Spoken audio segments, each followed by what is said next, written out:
लोकतांत्रिक भारत देश में एक राजशाही कानून का अंत होने वाला है। जी हाँ, हम बात कर रहे हैं वक्फ बोर्ड की। वक्फ बोर्ड संशोधन को लेकर के इस देश में हो हंगामा तो खूब हुआ,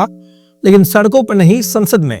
सड़कों पर इसलिए नहीं हुआ क्योंकि देश के गृह मंत्री अमित शाह जी ने दो टूक में ये कह दिया था कि ये देश का कानून है, संसद का कानून है, सभी को मानना पड़ेगा। इसके बाद हमने देखा कि भारत के कई राज्यों में, खासतौर पर दिल्ली, जिसे शाहीन बाग बनाने की बात कही जाती थी, कई मौलाना, कई मदनी, कई ऐसे उलेमा और कई मुस्लिम तुष्टिकरण की वोट बैंक में अंधे हो चुके राजनेताओं ने शाहीन बाग बनाने की कहीं न कहीं ऐसी कोशिश करी, वो मंशा करी, लेकिन कामयाब नहीं हुए। ये अमित शाह जी और देश के प्रधानमंत्री नरेंद्र मोदी जी की वो कठोरता है जो इस देश में अनुशासन के नाम से जानी जाती है। मैं आपको बता दूं कि वक्फ बोर्ड संशोधन को लेकर के मुसलमानों में नाराजगी है, इस बात में कोई दोहराई नहीं है, क्योंकि मुसलमान ये समझने की कोशिश ही नहीं कर रहा है कि आखिर ये संशोधन है क्या, इसके क्या क्या बिंदु हैं, क्या क्या कारण है और आखिर ये संशोधन क्या क्या हुए हैं। आपको बता दूं कि कई मुसलमानों की जो भीड़ है वो सड़कों पर निकल तो आती है, लेकिन उन्हें ये तक नहीं पता होता कि आखिर ये चर्चा हुई क्या है, वक्फ बोर्ड है क्या चीज और इसमें क्या क्या संशोधन हुए हैं जहां हमें आपत्ति होनी चाहिए और हम जिसके लिए सड़कों पे आए हैं। लेकिन इस देश का एक ऐसा राज्य जिसकी सीमा अंतरराष्ट्रीय एक देश से मिलती भी है,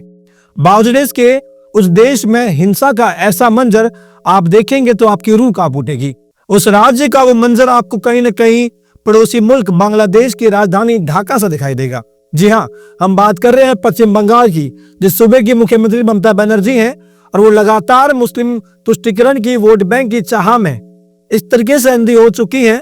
कि अपने राज्य में होने वाले दंगों को रोक नहीं पा रही है।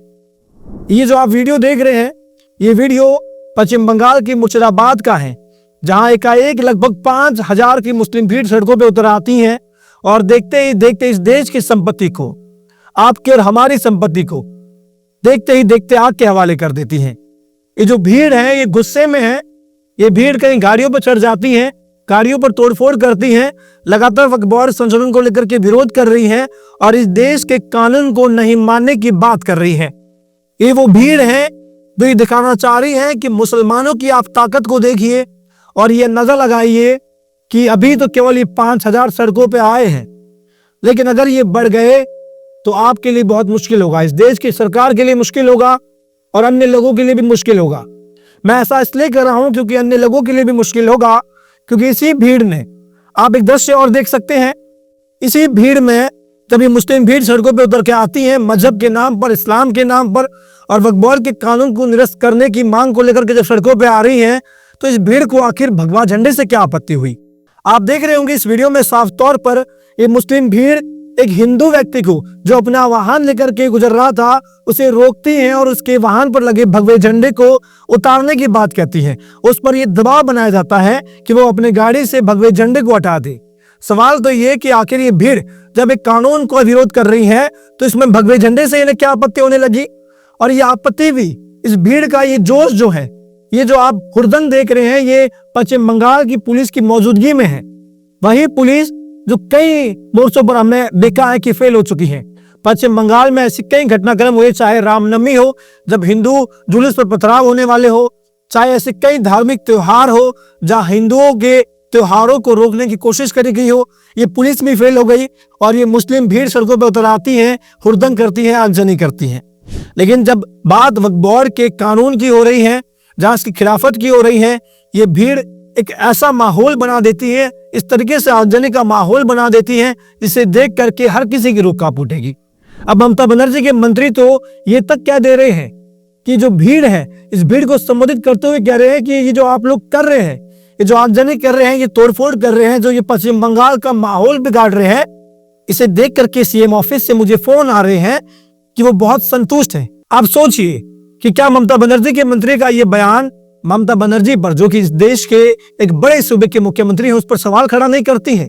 कि क्या ममता बनर्जी जानबूझकर के दंगे करवा रही है। आपको बता दूं कि अब भाजपा के तमाम नेताओं का भी ममता बनर्जी पर यही आरोप है कि वो मुस्लिम तुष्टिकरण के वोट बैंक में अंधी होने के बाद इस भीड़ को उकसाने का काम कर रही है। इस आगजनी के पीछे भाजपा के नेता और भाजपा के आईटी सेल के कई ऐसे व्यक्ति, खासतौर पर अमित मालवीय, कई वीडियो जारी कर रहे हैं और लगातार कह रहे हैं कि ममता बनर्जी जानबूझ करके अपनी पुलिस को उनके हाथों को बांध के रखा हुआ है ताकि इस भीड़ पर वो कोई सख्त एक्शन ना ले। एक्शन इसलिए ना ले क्योंकि अगर आगजनी नहीं हुई, अगर पथराव नहीं हुआ, अगर तोड़फोड़ नहीं हुई तो शायद ममता बनर्जी के सूबे की ये आवाज जो है भारत के दिल्ली तक नहीं पहुंचेगी, देश की राजधानी तक नहीं पहुंचेगी।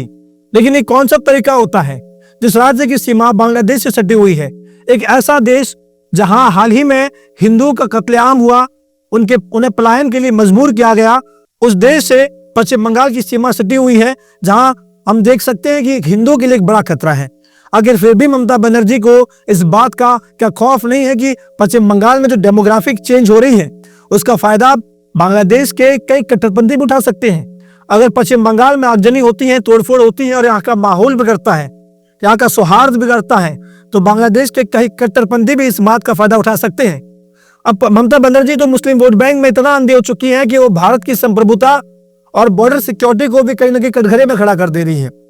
वक्फ बोर्ड कानून को लेकर के ममता बनर्जी ने मुसलमानों से अपील करी है कि मैं आपका दर्द समझती हूँ और आपके लिए मैं गोली खाने को तैयार हूँ, लेकिन हमारे राज्य में यानी कि पश्चिम बंगाल में एक कानून हम लागू नहीं करेंगे। सवाल तो ममता बनर्जी पर यही है कि देश का कानून है। देश के गृह मंत्री अमित शाह कह चुके हैं कि ये संसद का कानून है, आप सभी को मानना होगा, हर एक राज्य को मानना होगा। लेकिन ममता बनर्जी के हौसले इतने बुलंद, क्या मुस्लिम वोट बैंक अब इतना महत्वपूर्ण हो गया है पश्चिम बंगाल में कि ममता बनर्जी इस देश के कानून को नहीं मानने की बात कर रही है, भारत के कानून को नहीं मानने की बात कर रही है। वो कानून जो संविधान के दायरे में रहकर के लागू किया गया है, वो कानून जो इस लोकतांत्रिक देश में बहुमत के द्वारा राज्यसभा में और लोकसभा में डंके की चोट पर बहुमत के द्वारा लागू किया गया है, राष्ट्रपति के हस्ताक्षर हो चुके हैं, उस कानून को ममता बनर्जी सिरे से खारिज करने की बात कर रही है। मुसलमानों से ये कह रही है कि आप भी इस कानून को नहीं मानिए, ये कानून आपके लिए खतरा है, आप अल्पसंख्यक हैं और मैं आपके लिए खड़ी हूं। तो क्या मुसलमानों की भीड़ सड़कों पे नहीं आएगी? जब सूबे की मुख्यमंत्री ये कह रही है कि वो इस कानून को नहीं मानती है, जब सूबे की मुख्यमंत्री ये कह रही है कि आप विरोध प्रदर्शन कीजिए, मैं आपके साथ हूं, मैं आपके लिए गोली खाने को तैयार हूं। गोली कौन चला रहा है भाई? क्या किसी पे कोई गोली चल रही है? क्या जो विरोध कर रहा है उस पर गोली चल रही है?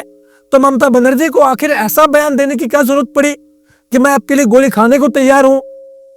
क्या ममता बनर्जी ये कह रही है कि सरकार जो है वो गोलियां चला रही है, क्या वो मार रही है? बावजूद इसके इस तरीके के बयानों पर कड़ाई होनी चाहिए, क्योंकि ऐसे बयान ही इस कट्टरपंथियों की भीड़ को और मजबूत कर देते हैं कि जब सूबे की मुख्यमंत्री गोली खाने को तैयार है, हालांकि कोई गोली चला नहीं रहा है, ये बात मुख्यमंत्री जी को भी मालूम है,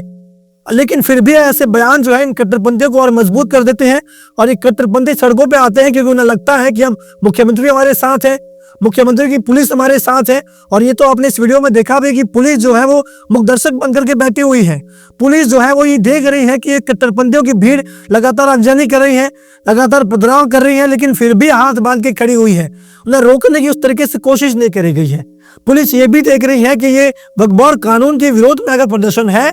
तो यहाँ भगवा झंडे से आपत्ति क्यों है? नारेबाजी ऐसी हो रही है जो कहीं ना कहीं इस्लाम की नारेबाजी हो रही है। उस भगवा झंडे को हटाने में आप देख रहे हैं कि वहां पर कई हरे झंडे लहरा रहे हैं, वहां पर अन्य झंडे भी लहरा रहे हैं, लेकिन एक हरा झंडा देखते ही, एक छोटा सा हरा झंडा जो गाड़ी पर लगा हुआ था, उसे देखते ही उन्हें पसंद नहीं आया। उन कट्टरपंथियों की भीड़ को वो झंडा पसंद नहीं आया, उन्हें उनकी आंखों को छूने लगा, उसे हटाने की बात करने लगे, उसे हटा दिया गया। क्या ममता बनर्जी के राज में अब हिंदू होना गुनाह हो गया है? क्या ममता बनर्जी के राज में आपको अपने आप को सनातनी कहना अब गुनाह हो गया है? आप भगवा झंडा लेकर के वहां पर चल नहीं सकते हैं क्या? ममता बनर्जी के राज में तो डेमोग्राफी कुछ इस कदर से अब चेंज हो गई है कि वक्फ बोर्ड तो आप छोड़िए, अगर इस देश में जनसंख्या नियंत्रण कानून भी आ गया तो ये लोग सड़कों पे आ जाएंगे। यहाँ किसी के घर पर अगर आपने भगवा झंडा भी देख लिया तो उस घर को आग के हवाले कर दिया जाता है। ये जो प्रदर्शन हो रहा है, जो आप ये वीडियो देख रहे हैं, इन वीडियो में आप ये भी देख सकते हैं कि जिन गाड़ियों पर महादेव के चित्र लगे हुए हैं, जिन गाड़ियों पर जय श्री राम लिखा गया है, ये मुस्लिम भीड़ उन गाड़ियों पर चढ़ रही है,